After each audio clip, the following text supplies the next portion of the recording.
A father is someone who raises you, cares for you, protects you.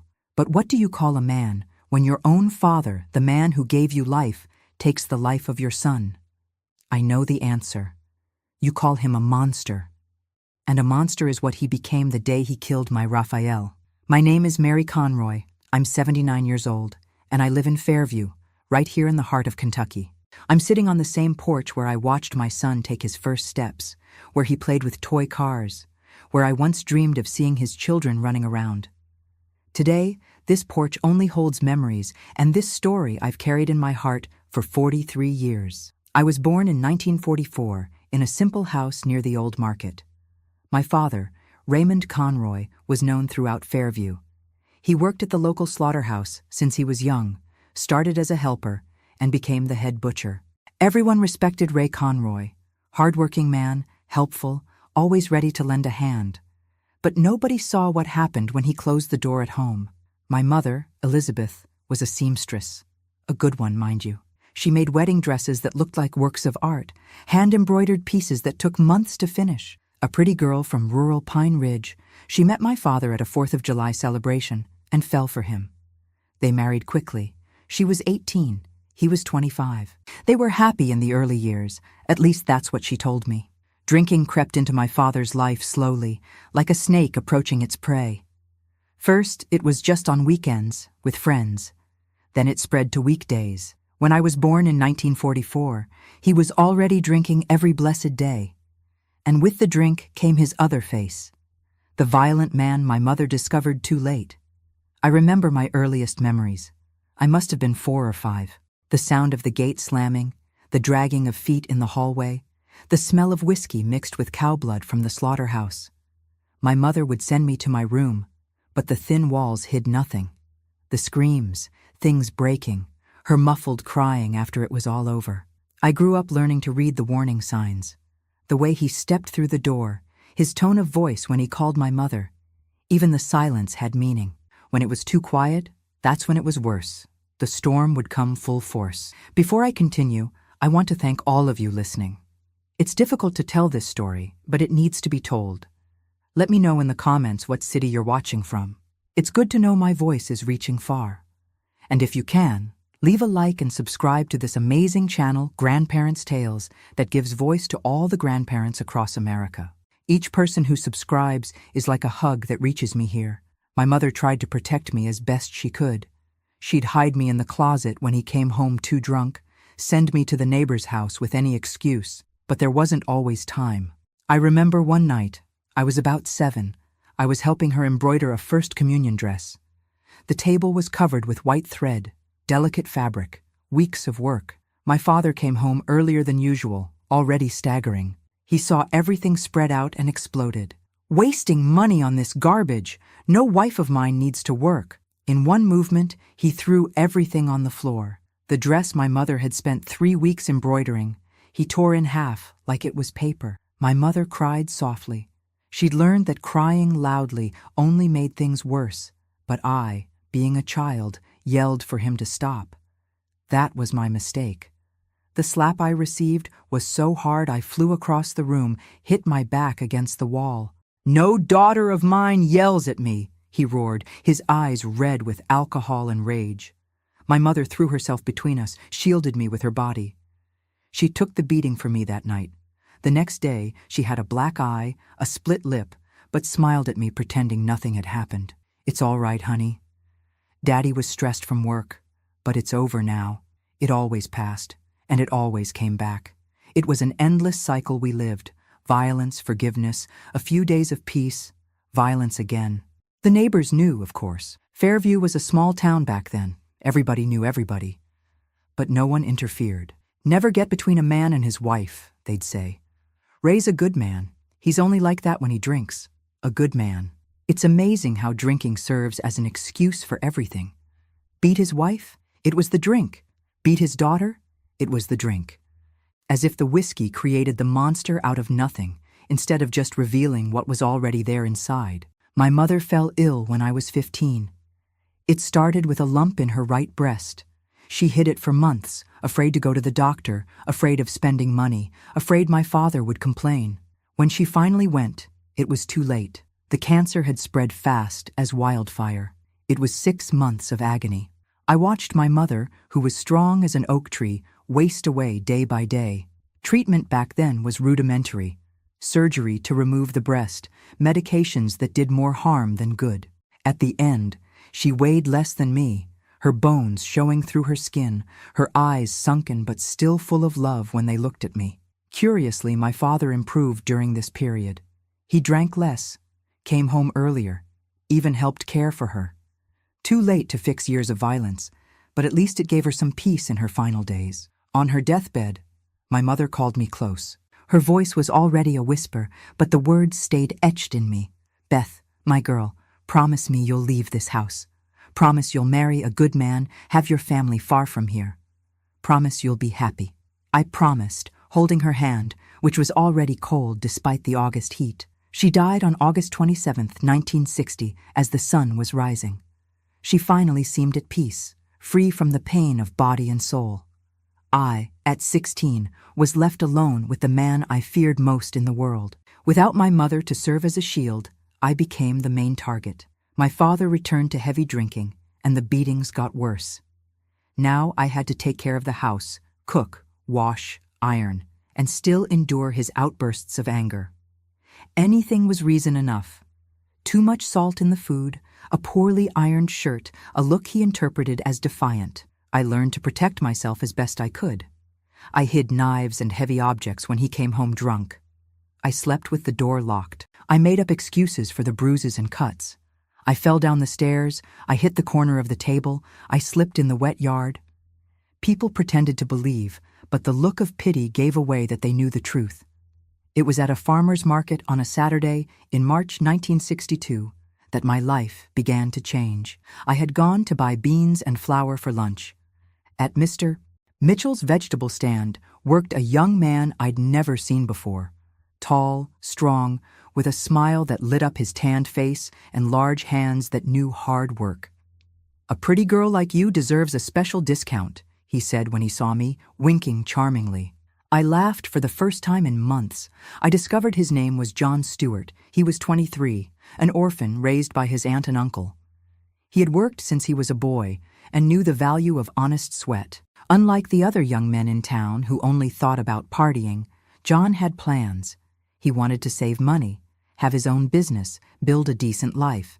We started talking every Saturday at the market.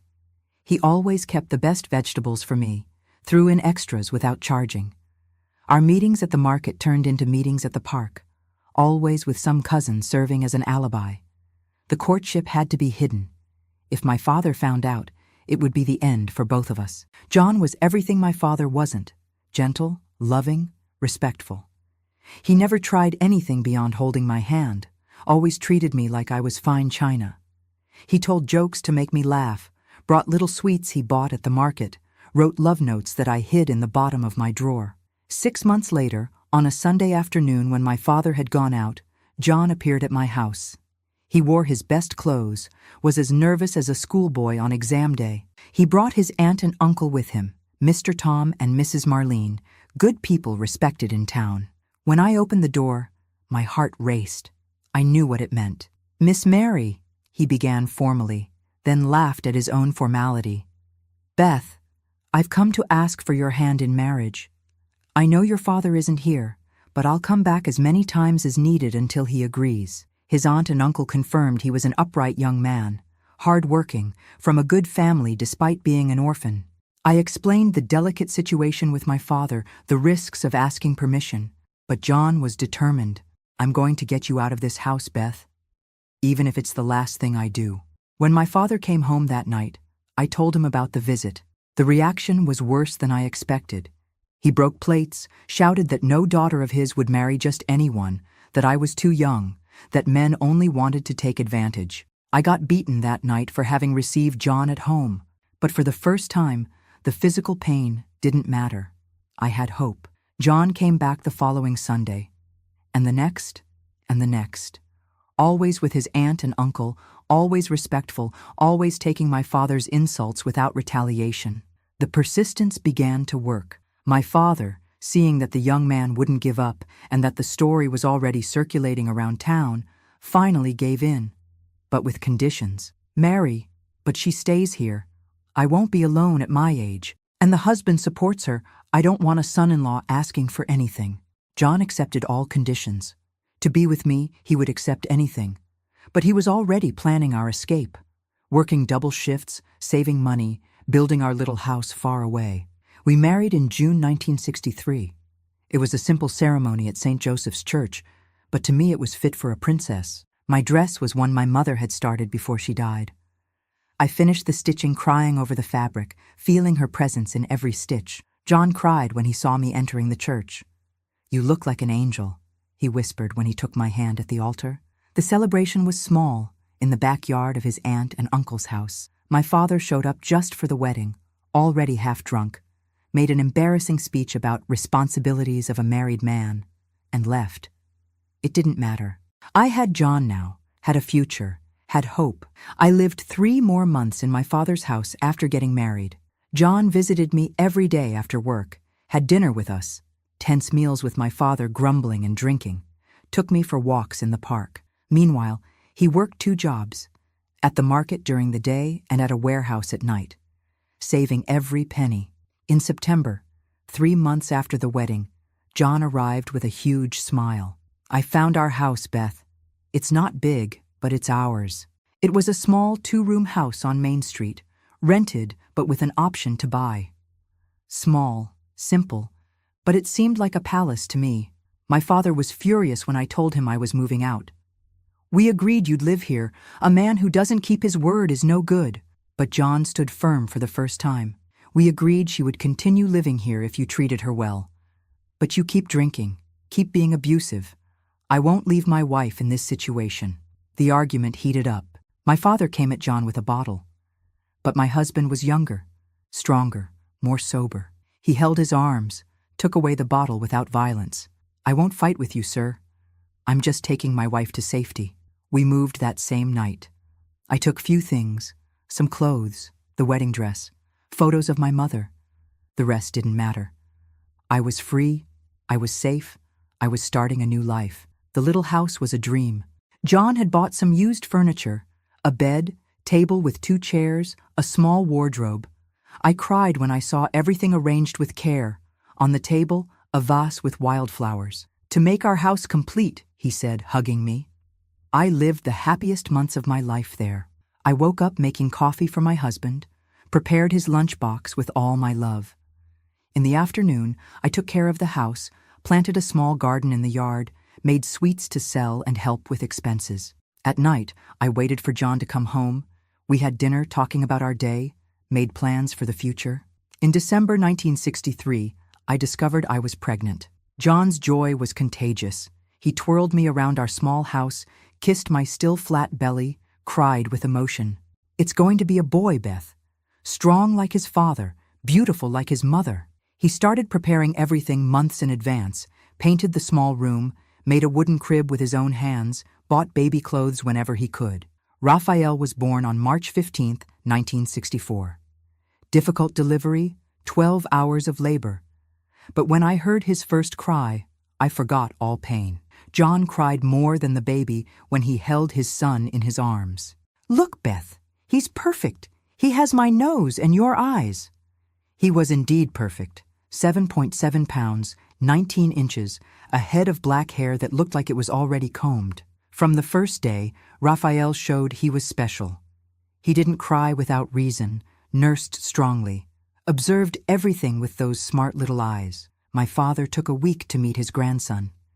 He showed up one afternoon, sober for a change, awkward with the little bundle in his arms. When he saw Raphael, something changed in his hard face. He took the baby carefully, examined every detail. "He's a true Conroy," he said, returning his grandson. "This one will be a real man." From then on, my father began to visit regularly, always sober when he came to see Raphael, which was a miracle. He brought small gifts, a rattle, an outfit, a wooden toy. The grandson achieved what years of pleading from his wife and daughter couldn't, made Raymond Conroy reduce his drinking. Raphael grew up surrounded by love in our little house. John was a doting father. He would come home from work and go straight to pick up his son, talk to him as if he understood everything, sing him to sleep. I divided myself between caring for our treasure and household chores, but it was a sweet routine, full of purpose. At 6 months, Raphael was already sitting up by himself.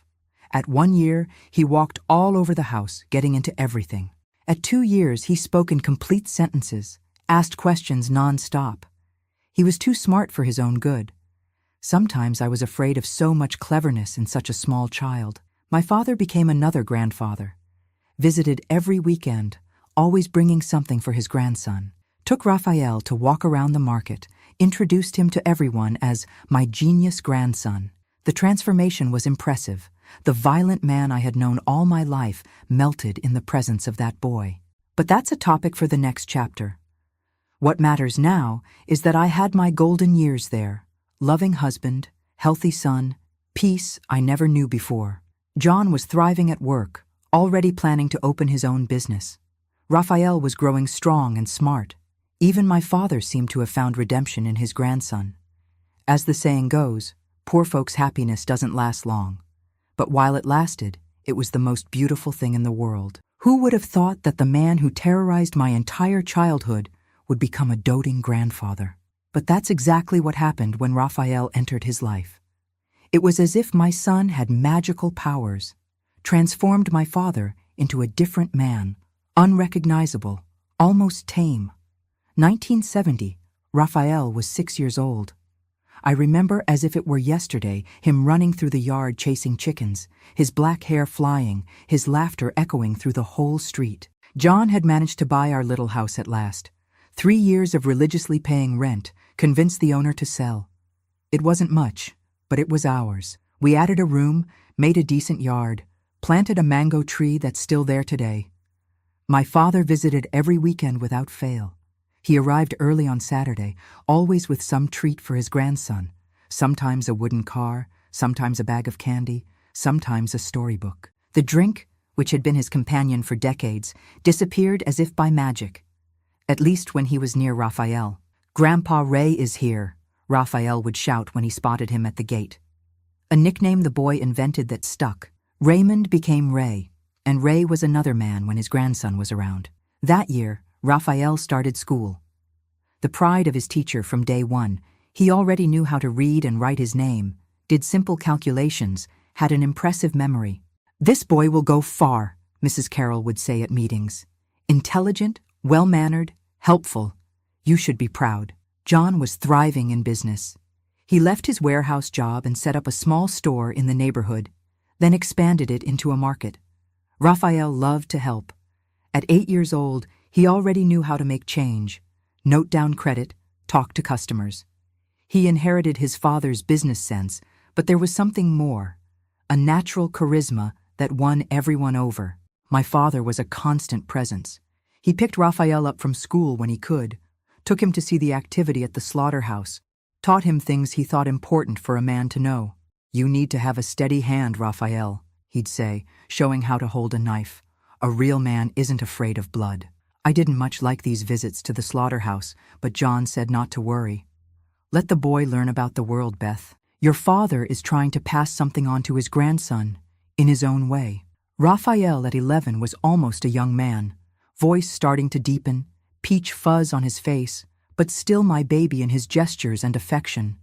He continued to excel at school, helped at the market in his spare time, played the guitar John had given him for his birthday. That's when I noticed the first worrying changes in my father. Age catching up, 67 years already, and with it a certain impatience and irritability I hadn't seen in years. He still didn't drink around Raphael, but neighbors commented that he had returned to the bars, to shots of whiskey at the end of the day. "Dad's getting old," I mentioned to John. "I'm worried. It's age, Beth. A man who worked hard his whole life feels it when his body starts to weaken." But it wasn't just age. It was something deeper, as if the old demons had just been sleeping, waiting for the moment to wake up. And they woke up on a 4th of July Sunday, July 1977. School festival. Raphael was going to play guitar in the performance. The whole family gathered. Us, my father, some distant cousins. Beautiful day, colorful decorations, smell of grilled corn and punch in the air. Raphael played beautifully, drew applause. Then he went to play with friends at the booths. My father drank. Not much, but enough. I saw the exact moment when the alcohol found the old demons. His eyes glazed over, his posture changed, his jaw clenched in that way I knew so well. John noticed too, tried to distract him, take him home. There wasn't time.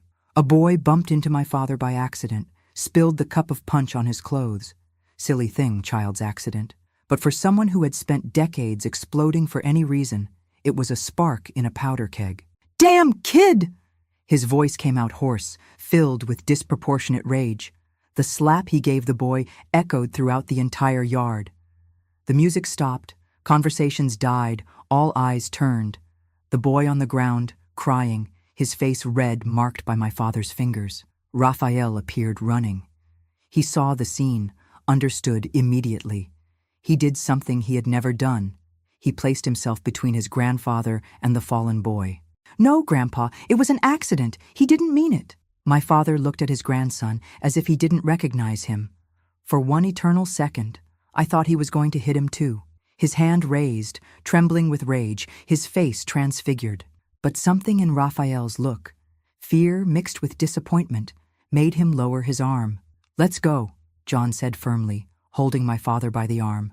Now, we left amid the awkward silence. Raphael stayed behind, helping the hurt boy, apologizing for his parents. In the car, my father seemed to deflate, the alcohol evaporating and leaving only shame. "I didn't mean to. The boy provoked me." "The boy is 7 years old," John cut in sharply. "And you're 69. From that day on, something broke between Raphael and his grandfather.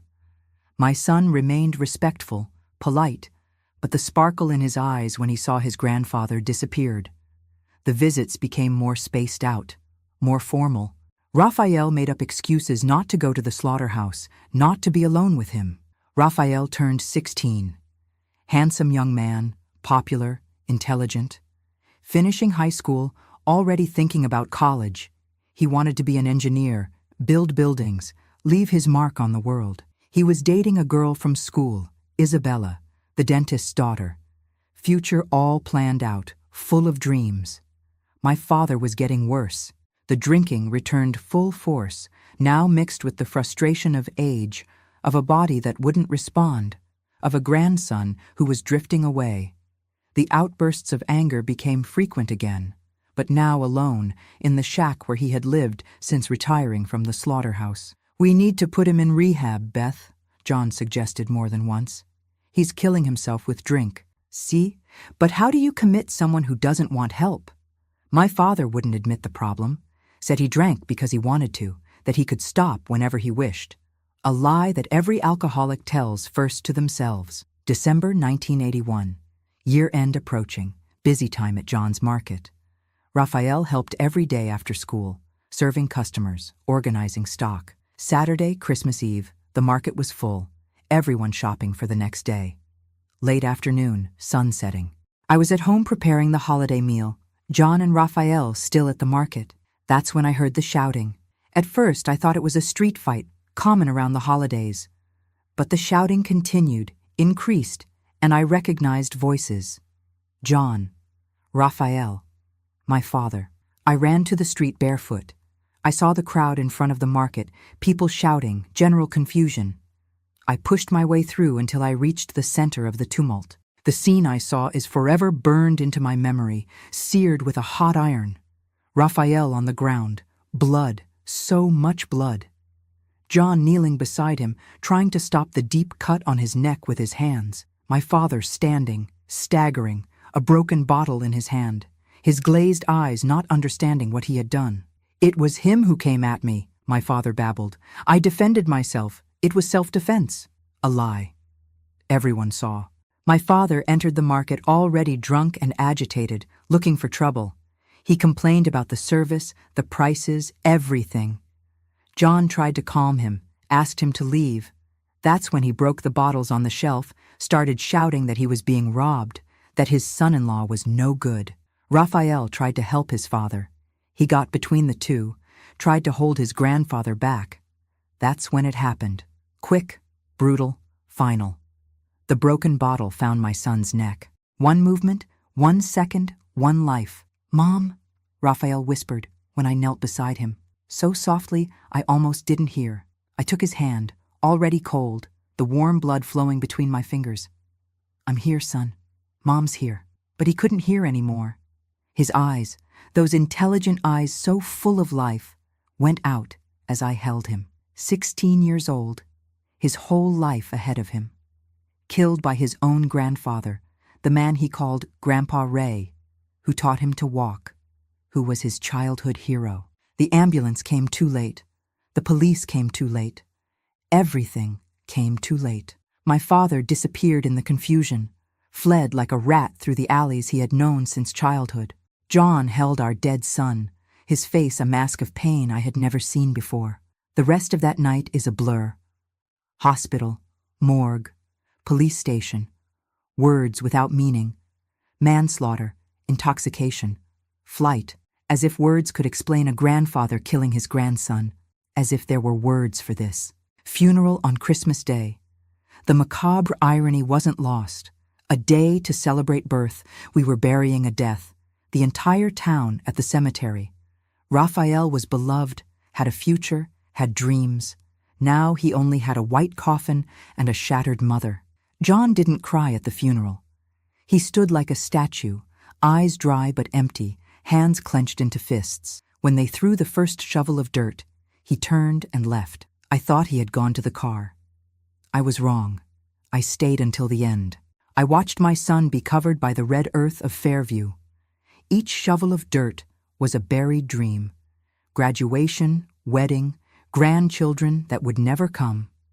When it was over, when there was only a mound of fresh earth and flowers wilting in the sun, I rose slowly. At home, I found John sitting at the kitchen table. In front of him, a bottle of whiskey. He who hardly drank. His red eyes weren't from crying. They were from crystallized, finalized rage. "The police won't find him," he said without looking at me. "He knows every hole in this town, has people who help him. He'll run, spend a few years in prison if they catch him, then come back as if nothing happened." "And what can we do?" I asked, my voice a thread. John finally looked at me. What I saw in those eyes frightened and comforted me. The same anger I felt, the same thirst for justice or revenge. At that moment, they were the same thing. We can make our own justice. If the law doesn't punish, we punish. If the law forgets, we remember. If the law forgives, we collect. I looked at my husband, the gentle man who saved me, who built a life with me, who cried with joy when our son was born.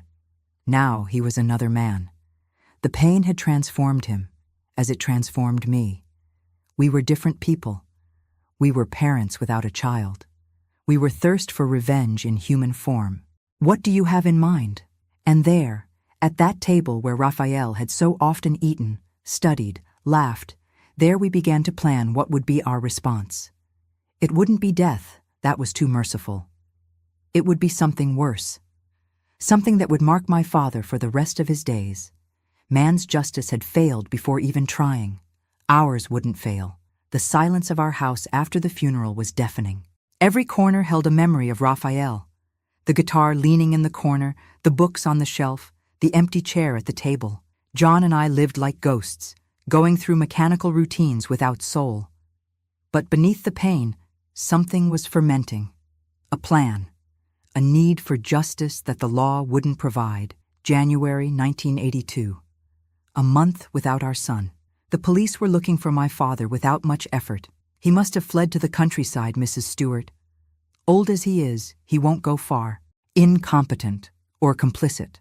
In a small town, you never know where one thing ends and another begins. John changed completely. The man I knew, sweet and patient, became a cold strategist. He spent hours studying maps, making contacts, gathering information. He used every bit of knowledge he had from the business, every favor owed, every friendship cultivated over years of trading. "I discovered he passed through Pikeville last week," he said one night, coming home with a determined look. "Tried to get a job at an underground slaughterhouse. Didn't stay, drank too much, drew attention." The information network John set up was impressive. Truck drivers, market vendors, traveling salesmen, everyone who circulated through rural Kentucky became our eyes and ears. Money helped loosen tongues, but what really worked was the story. A grandfather who killed his own grandson touched the hearts of even the hardest people. February arrived with heavy rains and a solid lead. My father had been seen in Harlan, working under a false name at a cattle ranch. John went to verify personally, came back with absolute certainty. It's him, thin, bearded, but it's him. Drinks every night at the same dive bar. The plan began to take shape. It wouldn't be something impulsive, driven by blind rage. It would be calculated, measured, efficient. John studied every detail. Schedules, routines, vulnerable points. I prepared what was necessary: ropes, handcuffs we bought at different stores, ground sleeping pills that I would mix in his drink. "Are you sure about this, Beth?" John asked on the eve of the trip.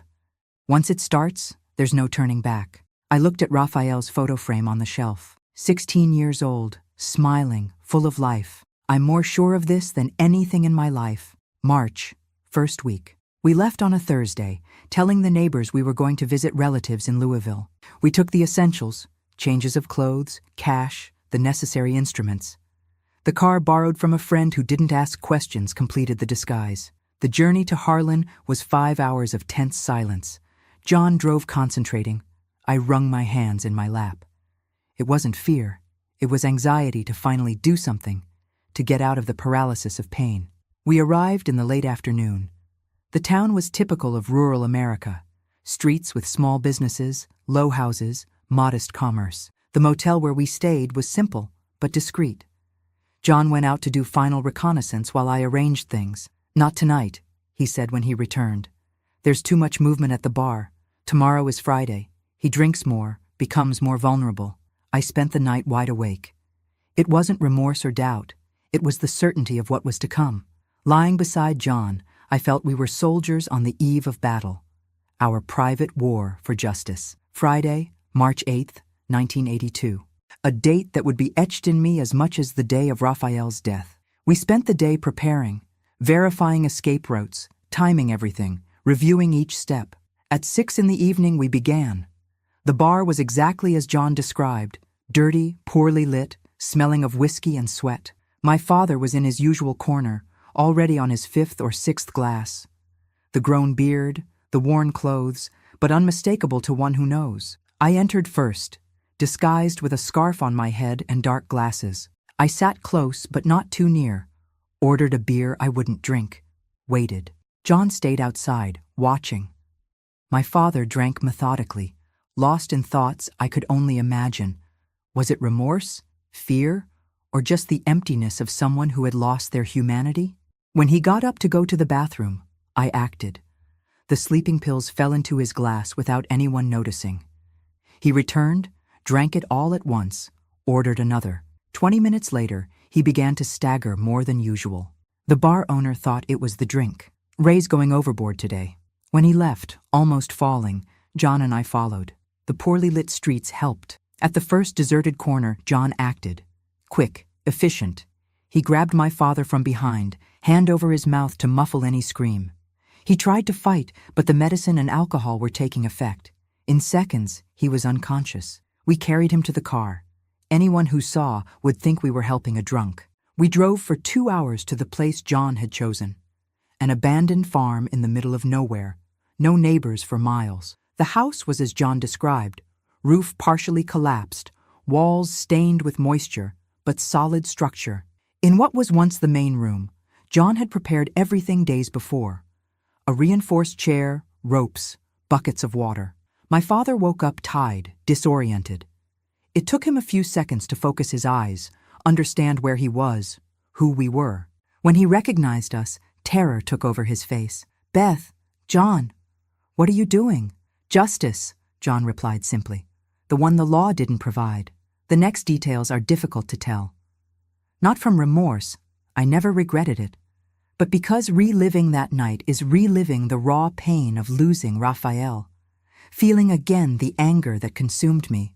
We didn't use extreme physical violence. That wasn't the objective. What we did was worse. We broke him from the inside, destroyed what little humanity remained in him. Words can be sharper than knives when used with precision. We made him relive every detail of that night at the market, every second, from when he entered drunk until the moment the bottle cut Raphael's neck. We repeated it as many times as necessary until we were sure those images would haunt him forever. We showed photos of Raphael, baby, child, teenager. We recounted each of his achievements, each dream destroyed. His first day of school, his first goal in soccer, his first girlfriend. The college he would never attend, the children he would never have. "It should have been you," John shouted. "You should be dead, not him. Miserable old man, wretched drunk." My father cried, begged, asked for forgiveness. Too late. Forgiveness died along with Raphael in that market.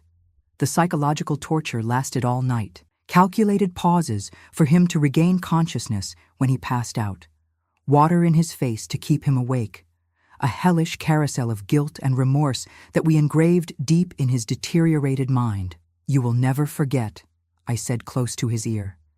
"Every day, every night, you will see his face. You will hear his last breath. You will feel the blood on your hands." Near dawn, we stopped. My father was conscious, but broken. The empty eyes of someone who had seen hell and understood he deserved to be there, exactly as we wanted. "Now you're going to live," John said, removing the restraints. "You'll carry this until you die. Every second will be a reminder of what you did. Every moment will be punishment." We left him there, sprawled on the floor. We returned to the motel, gathered our things, disappeared. The revenge wasn't in death. It was in life. A life of internal torment, of corrosive guilt, of memories that would never let him rest. We learned later through our network of informants that it worked. My father gradually went insane.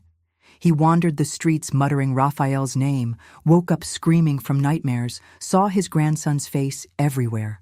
Alcohol no longer helped. It only made the visions worse. He became homeless within months. Jobs didn't last because his breakdowns frightened everyone. He slept on the streets, ate from garbage, sank deeper each day. Exactly the end he deserved. John and I returned to Fairview as if nothing had happened. We resumed our routine, him at the market, me at home. But we were different people. The revenge didn't bring Raphael back, but it gave purpose to our pain. Years passed. Life continued, harsh and empty without our son. The market went bankrupt in 1985. John lost interest, lost care. He found a job as a night watchman. I sewed for people, like my mother used to do. We survived. In 1987, we received news. My father had died in Jackson, found in an alley. Malnutrition, cirrhosis, insanity. The medical report listed various causes. I didn't go to the funeral. There was nothing to bury besides the body. His soul had died that night 5 years before. John died in 2003. Heart attack while sleeping. I was the one who found him in the morning, serene as I'd never seen him in life. I think he finally rested. I was with him when he left, holding his hand as I had held Raphael's. I was alone then, 59 years old, widowed, childless. I could have sunk into bitterness, into loneliness, but something in me resisted. Perhaps the same strength that made me survive my childhood with my father, that helped me find love with John, that gave me the courage to seek justice. Today, at 79, I look back without romanticism. What we did was cruel? Yes. Necessary? Also, yes. Official justice failed us. We created our own. Did it work? My father paid every second until he died. I don't recommend our path to anyone. Revenge doesn't heal the pain, it only transfers it. Raphael remains dead. The hole in my chest remains open. But at least I know his killer didn't live unpunished. That's what lets me sleep at night. That's what makes me face each morning. The certainty that, when the law failed, we didn't fail. When official justice turned its back, we created our own. Right or wrong, it was our choice. And we lived with it until the end. That dawn in Harlan changed everything. Not the pain, which remained as raw as the first day. Not the longing, which increased with the passing of time, but it changed something fundamental in me and John. We took revenge out of God's hands and did it ourselves, and it worked in a way we hadn't imagined. We returned to Fairview as if nothing had happened. The neighbors thought we had gone to visit relatives in Louisville, believed in the discreet mourning we carried. But inside we were different. The gentle couple everyone knew now carried a dark secret and the bitter satisfaction of having done justice. The first news came slowly. An acquaintance who traveled a lot mentioned in casual conversation. They saw a crazy old man in Harlan walking around shouting a boy's name, Raphael it seems. They say he's haunted, that he sees the dead boy everywhere. John and I looked at each other without showing anything. It was working. The seeds we had planted that night were germinating, growing, taking over my father's already deteriorated mind. Each piece of information that came confirmed it. He was paying the way we wanted. April 1982. Life followed its cruel routine of normality. John opened the market every morning. I took care of the two empty house. Raphael's room remained untouched, a mutual and silent decision to preserve something of him. The guitar in the same place, the books waiting for a reader who would never return. It was on a Thursday afternoon that a man I didn't know arrived at my house. Tall, thin, scraggly beard, simple but clean clothes. He knocked on the gate politely, removed his hat when I opened it. "Mrs. Stewart, my name is Frank. I'm from Harlan. I need to talk to you about your father." My blood froze. Was it the police? Had someone discovered? John was at the market. I was alone. But something in the man's look, fatigue mixed with compassion, made me open the gate. We sat on the porch. Frank accepted the coffee I offered, drank slowly before speaking. "I work at the Harlan Hospital.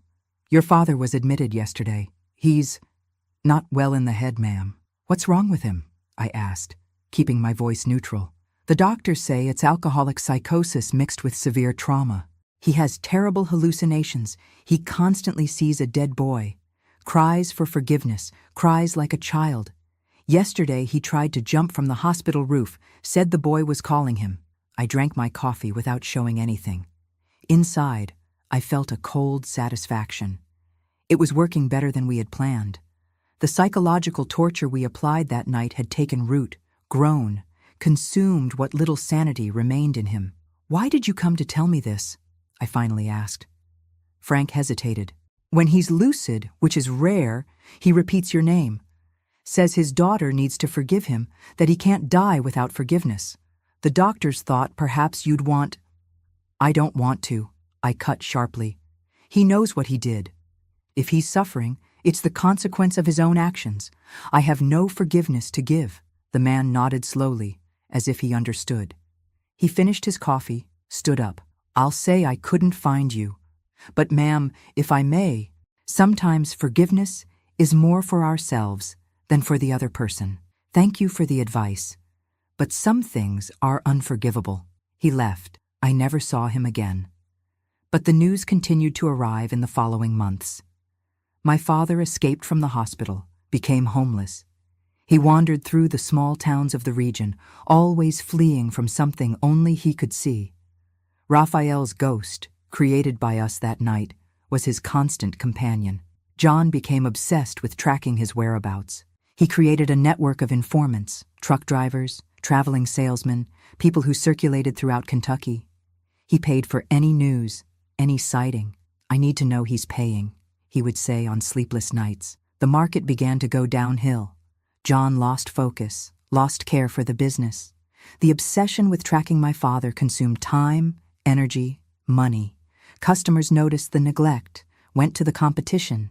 Debts accumulated. "John, you need to forget him," I tried to argue. "We've already done what needed to be done. It's not over yet," he would reply, with the sunken eyes of someone who wasn't sleeping properly. "It only ends when he dies. Until then, I need to know." The last substantial news came in December 1983. My father had been seen in Jackson, thinner, crazier, more broken down. He slept under bridges, ate garbage, talked to himself all the time. People were afraid of him. They thought he was haunted, possessed. "He calls for Raphael all the time," said the truck driver who brought the information. "Asks forgiveness, cries, begs. Sometimes he screams as if someone was hurting him. It's almost pitiful, ma'am. Pity. I didn't feel pity. I felt that justice continued to be done, day after day, night after night. The torment we created that dawn in Harlan had become his eternal companion. Exactly as we planned. The market closed. John sold everything to pay debts. We were left with just the house. He found work as a night watchman at a factory. Hard work for a 45-year-old man, but it was what was available. I went back to sewing, like my mother did. Life became tight, but we survived. On a winter night, John came home from work different. Lighter, as if he had taken weight off his shoulders. He sat at the kitchen table, looked at me for a long time before speaking. Enough, Beth. I'm going to stop looking for news about him. It's consuming me, destroying us. Raphael wouldn't want this. It was true. The obsession was slowly killing us. The revenge had been carried out, justice applied. Continuing to track my father's every step was prolonging our own suffering. You're right, I agreed. Let's try to live what's left. It was a difficult but necessary decision. John stopped paying informants, stopped asking about my father. We focused on surviving, on carrying our pain with some dignity. Routine helped. Work, home, attempt at normality. 1985, 1986 passed in this attempt at reconstruction. We made small renovations to the house. I planted a garden in the yard. John made friends with other watchmen. It wasn't happiness. That died with Raphael. But it was life. Or something like it. May. I was sewing a skirt when someone knocked at the gate. It was Mr. Anthony, an acquaintance who traveled a lot. He had a strange, uncomfortable expression. Mrs. Stewart, I have news about your father. I don't want to know, I replied automatically. I've already said that. He died. The words hung in the air. Died. The man who terrorized me in childhood, who killed my son, who destroyed my family. Died. How? I asked, more from reflex than interest. They found the body in an alley in Jackson. It had been there for a few days. Malnutrition, cirrhosis, exposure to the elements. The report says it was multiple organ failure. But those who saw him in recent times say it was insanity. He died calling a boy's name, Raphael. I thanked him for the information, closed the gate. I stood in the living room, processing. My father was dead. The revenge had reached its natural end. I felt neither relief nor sadness, just a strange emptiness, like when you finish a book you read out of obligation, not pleasure. John came home from work that night, and I told him. We sat on the porch, in silence, each with our own thoughts. There was no celebration or lamentation. It was simply the end of a horrible chapter in our lives. We did what we had to do, John finally said. We did, I agreed. And it worked, but it didn't bring him back. No, nothing would. We stayed there until late, 2 parents without a child, 2 avengers with no one left to avenge. Justice had been done in our twisted and cruel way. My father paid until his last day of life, but the victory tasted like ashes. The following years were of slow deterioration. John never fully recovered. The weight of what we did, added to the loss of Raphael, took its toll. He became quieter, more distant. The watchman work, the sleepless nights, age, everything contributed. In 1995, he had his first heart attack, small but frightening. The doctor recommended rest, less stress. How to explain that the stress came from within, from memories, from guilt and pain mixed together? I don't regret it, he would say on nights of insomnia. I would do it all again. But sometimes I wonder if Raphael would approve. It was a question without an answer. Raphael was sweet, gentle, incapable of malice. Would he have forgiven his grandfather? Would he have understood our thirst for revenge? We'll never know. January. John had the second heart attack, this one fatal. He died in his sleep, his face finally at peace. I buried him next to Raphael, father and son together again. At the funeral, few people. The years had taken friends, acquaintances. I was left practically alone. Alone with my memories, my secrets, my certainties and doubts. The house too empty, the silence too heavy. But I continued, out of stubbornness perhaps, or because stopping would be admitting final defeat. Today, at 79, I sit on this same porch and think about everything. The violence of my childhood that generated more violence. The love I found with John. The perfect son we had and lost. The revenge we executed with surgical precision. Was it right? Was it wrong?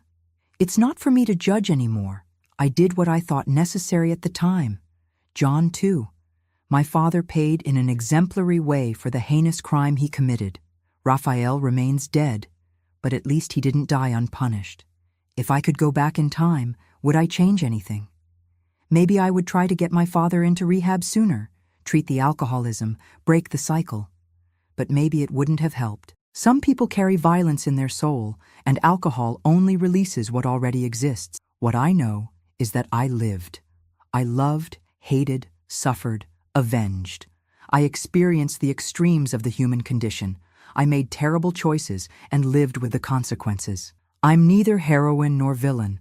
I'm just a woman who did what she thought just when official justice failed. That's what I want you to understand.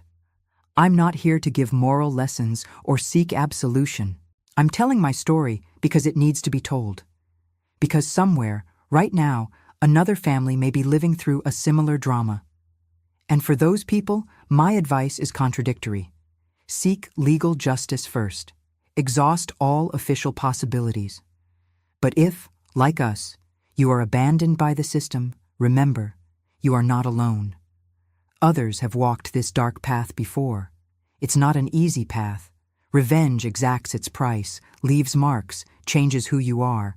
But sometimes, in extreme situations, it's the only possible path. It's up to each person to decide if it's worth paying that price. For me, it was worth it. I sleep peacefully knowing my father died tormented by the crime he committed. That Raphael's ghost, created by our hands that night in Harlan, was his companion until the end. Justice? Revenge? In the end, what's the difference when your child is dead and the killer is your own father? 43 years have passed since that night in Harlan.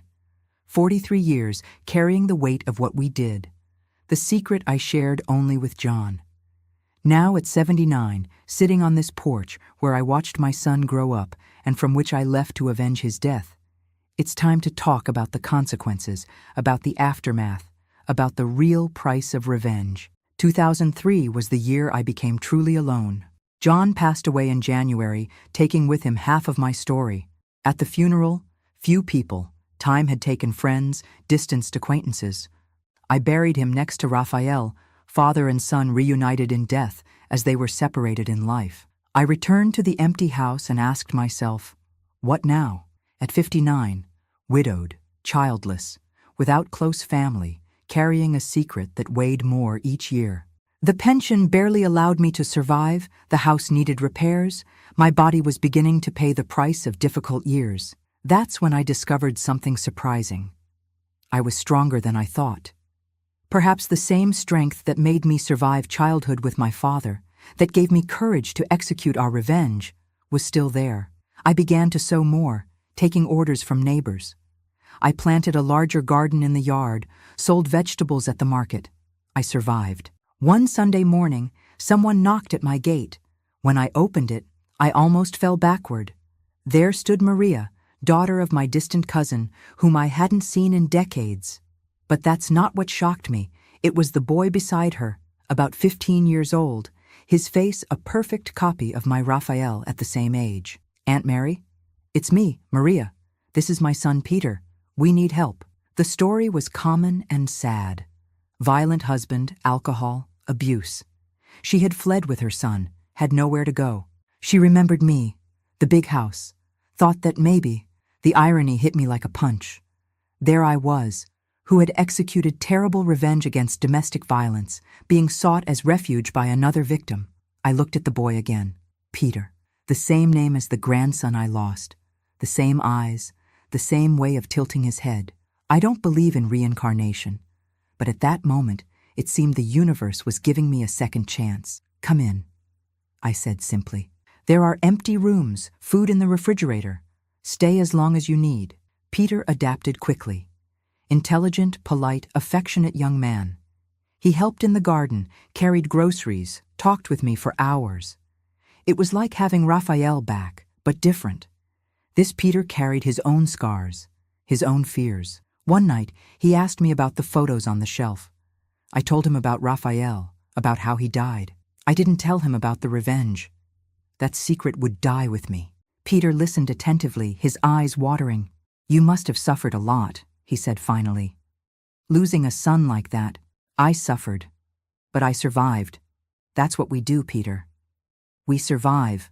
Maria found a job in a store. Peter started school. The house had life again. Laughter, conversations, movement.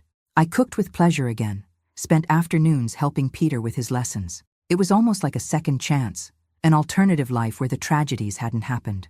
Peter graduated high school, got a scholarship to a college in Louisville. Engineering, like Raphael dreamed. The day he left, I cried, as I hadn't cried since John's death. But they were different tears, of pride, of fulfillment, of a cycle completing. Maria stayed. We had created an unlikely family, two women marked by male violence, united by necessity and choice. She cared for me as I aged. I offered the safety she never had. Peter graduated, found a job at a large construction company, married a good woman, had children. They visited me whenever they could. The great-grandchildren, because that's what they called me, ran through the yard like Raphael did, climbed the same tree, laughed at the same jokes. It was during one of these visits that Peter asked me the question I had feared for years. "Grandma, what happened to Raphael's murderer? Was justice served?" I looked at that face so similar to my dead son's and made a decision. I would tell part of the truth, not all. "It was served, Peter. In its own way, but it was. He died insane, tormented by the crime. He never had peace after what he did. Did you forgive him?" "No. Some things are unforgivable, but I learned to live with it, not to let hatred consume me. It was difficult, but necessary." He nodded, seeming to understand. He never brought up the subject again. The pandemic arrived, the world stopped.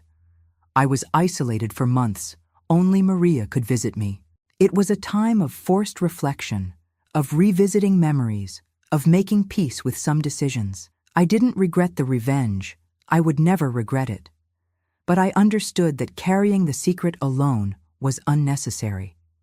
I began to write. Not everything, not the sordid details, but the essence, the violence that generates violence, the justice that fails, the impossible choices we sometimes have to make. It was cathartic to put it on paper, even if no one would read it. My honorary grandson, Peter's son, taught me about the internet, YouTube, these modern things. He said life stories interested people, that I should share mine. I resisted at first, a 79-year-old woman on the computer. But he insisted, helped me, recorded the first videos, and here we are. I, Mary, telling you a story that I kept for 4 decades. Not complete, some secrets die with us, but true in what matters. A story about love and hate, about justice and revenge, about the extreme choices that ordinary people make in extreme situations. I don't seek absolution. I don't offer moral lessons. I simply share my truth in the hope that it helps someone, somewhere, who is going through something similar. Domestic violence still kills.